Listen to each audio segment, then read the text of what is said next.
pagka gusto nyong magdrama, like gusto nyong maging madam. Hi guys, it's Rich and welcome to my vlog. So for today's video ay mag-unbox naman tayo nitong aking new Hermes teacup. Ayan guys, so itong Hermes teacup nito ay nabili ko ito mismo sa store nila dito sa Nagoya. Ayan, so itong Hermes teacup na ito ay binili ko dahil mahilig talaga kasi akong mag-coffee. Ayan. So, ito na yung Hermes teacup, guys. Ayan.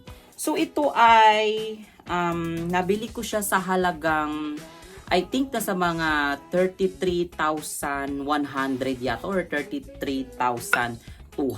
Ayan, mga ganun. So, yeah, mismo sa store ko siya nila, sa boutique nila, mismo doon sa Nagoya ko ito binili. Ayan. At napakaganda talaga nito guys. As in. Kung mapapansin nyo itong Hermes teacup na to is meron siyang mga gold dyan. Mga gold talaga yan guys. Yan. So mga na-paint yan dyan na gold. Ayan. So dito din. Ayan. At saka maganda siya guys. Ayan. So hindi ko alam pangalan to. Hindi ko, mahirap bigkas yan. Basta nakalagay dito is out 24. So it means 24 karat siya.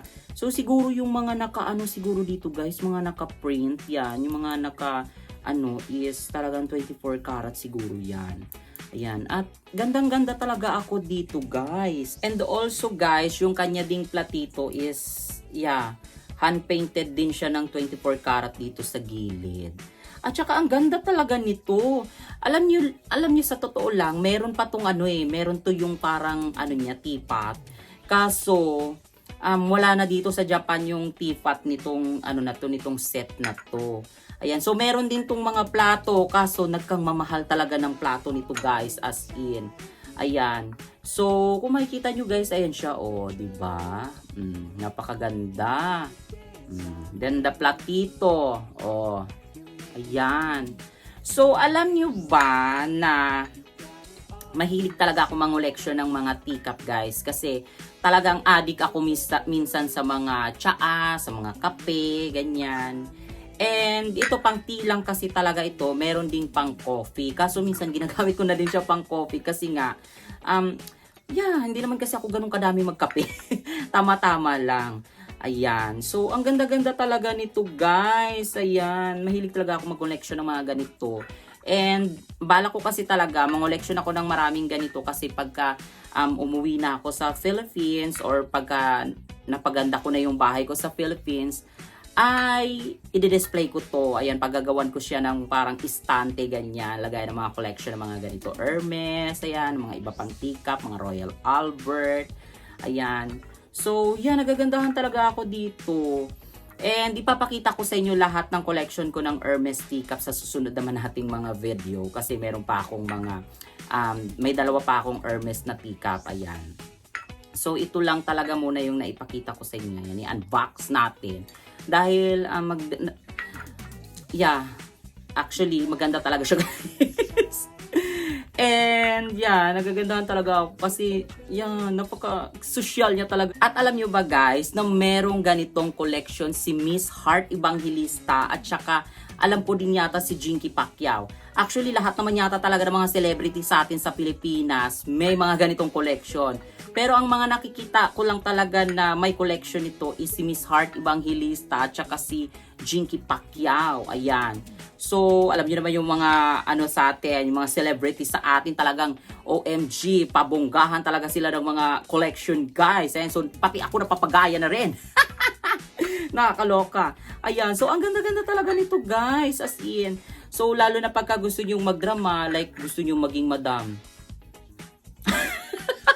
Dapat mga donyahan, kunwari, Inday, akin na yung ano ko, Inday, dalhan mo ko dito ng ano, ng coffee or ng tsaa. Dala si Inday.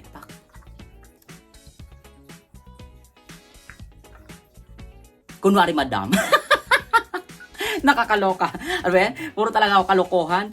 Ayan. So, ayun nga guys. Nagagandahan ako dito as in. Ayan. So, yun din ang reason kung bakit ako napaano nito, napabili. Kasi nga, di ba, alam mo na, gaya-gaya tayo. Gaya-gaya tayo sa mga celebrity. Ayan. So, feeling social. Ay, ma-awardan talaga ako ito ng feeling social. Ay, so ang ganda talaga niya, guys.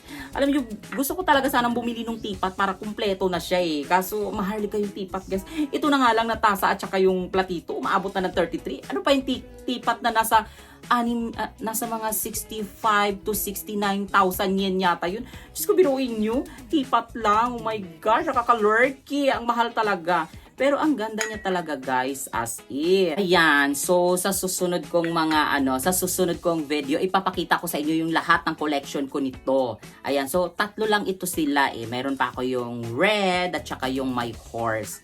Ayan, so ito lang muna yung inano ko para maano tayo. Ayan, so para ma-surprise. Nakakaloka. Ayan, at OMG, o, di ba? Madam ang tasa na ito. My God, nakakaloka. At ito nga pala yung actually, nung binili ko ito, meron din silang binigay sa akin na free na magazine. Kasi hindi ko na makita kung saan, kung nasaan. Ayan, actually, matagal ko na tong nabili, guys. Mga ilang na, ngayon ko lang in-unbox. Hindi na nga to unboxing, flexing na ito. Nakakaloka, di ba? Ayan, so basta maganda siya, guys, as in. Yeah, sa tuwing ginagamit ko siya, talagang tas dito ako nakaupo, sobrang talaga nakakapiling sosyal. Paminsan-minsan maging sosyal naman tayo kahit sa tasa lang. Ayan, so ayun lang, guys, napakaganda talaga itong tasa na to at very satisfied ako dito. At syempre, pagka naman gusto nyong ibenta, dito kasi sa Japan, pag gusto nyo siyang ibenta or ayaw nyo na, ganyan-ganyan, pwede nyo siyang isanla, pwede nyo din siyang ibenta. Yes! Nasasanla ito dito, guys. Ewan ko lang sa atin sa Pilipinas, pero dito nasasanla siya. Pina-appraise ko na to isang beses at umabot din siya ng, syempre, kalahati na lang nung pagkabili ko sa kanya yung presyo niya. Pero not bad na, kasi at least naman, nung nakatry ka ng gumamit ng Hermes with matching sosyalerang di ba? Nakakaloka. So, ayun, guys. Yun din yung isa sa mga dahilan kung bakit talaga ako bumili ng Hermes sa teacup. Kasi nga, gusto ko maging sosyal. Charis! Joke lang. Hindi, gusto ko talaga siya. Yan. Nakakaano kasi siya talaga. Maganda siyang gamitin. Ayan. So, basta yun, guys. Talagang bet ko talaga to. Siyempre, meron ganito si Miss Art Evangelista. Kaya talagang makigaya tayo. Nakakaloka. So, thank you so much for watching this videos, guys. At nagbigay na naman ako sa inyo ng konting kabaliwan. Ayan, ako na ito, ha. Ito yung natural na ako. Talagang ganito ako, guys. Magsalita talagang baliw-baliwan. Ayan. So, gagawa pa ako ng yung pala nito, yung tatlong set. Hindi nung tatlong set, yung tatlo kong collection na Hermes teacup. Ipapakita ko din sa inyo sa susunod. At abangan nyo, mayroon na naman tayong mga kabaliwan doon. Nakakaloka. Ayan. So, thank you so much, guys. And see you in my next vlog. Bye!